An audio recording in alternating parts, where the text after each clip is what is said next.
গো ভাবনা কেন, আমরা তোমার শান্তি প্রিয় শান্ত ছেলে, তবু শত্রু এলে অস্ত্র হাতে ধরতে জানি।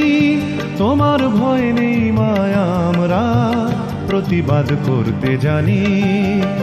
মা গো ভাবনা কেন, আমরা তোমার শান্তি প্রিয় শান্ত ছেলে, তবু শত্রু এলে অস্ত্র হাতে ধরতে জানি।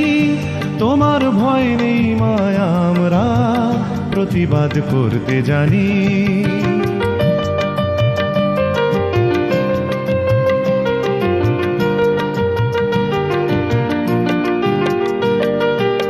আমরা হারব না, হারব না, তোমার মাটি একটি কণাও ছাড়ব না। আমরা হারব না।